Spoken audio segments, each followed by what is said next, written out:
Son visage inoubliable, son talent et sa beauté ont traversé les époques en France.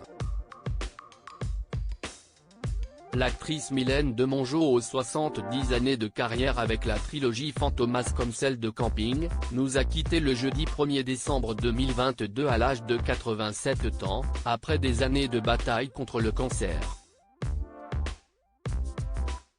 Elle avait récemment tourné dans un des rares films à avoir dépassé les 2 millions d'entrées en 2022, Maison de retraite avec Kev Adams. Ce dernier n'a pas caché son émotion lors de sa venue dans cet avou, France 5, le soir même de la triste nouvelle.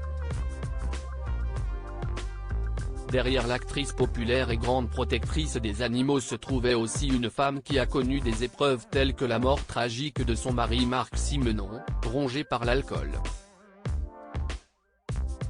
Fous amoureux, le couple n'avait pas eu d'enfant.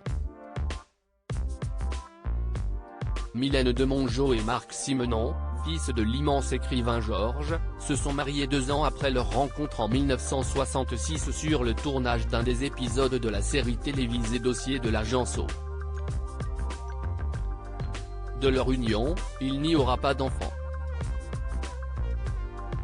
J'ai failli avoir des enfants avec mon premier mari, Henri Coste, mais comme il voulait que je fasse carrière, il m'a fait avorter 2 fois.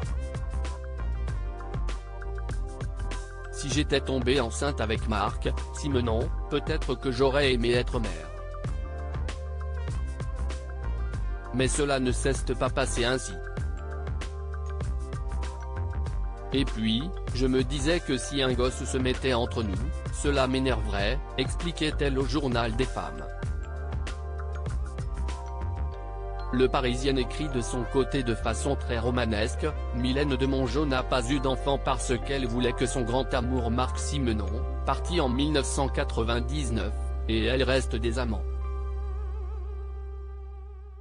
Des relations complexes avec les enfants de son mari. Si elle n'avait pas eu d'enfant biologique, Mylène Demongeot était proche de la petite fille de son regretté époux, même si ses relations avec les enfants du premier mariage de Marc Simenon étaient tendues. Ils pensent que je leur ai volé tout ce que leur père m'a légué, avait-elle avoué dans la presse. Mais je suis très amie avec ma petite fille de 17 ans, la fille de son garçon, avait-elle confié dans Ici Paris.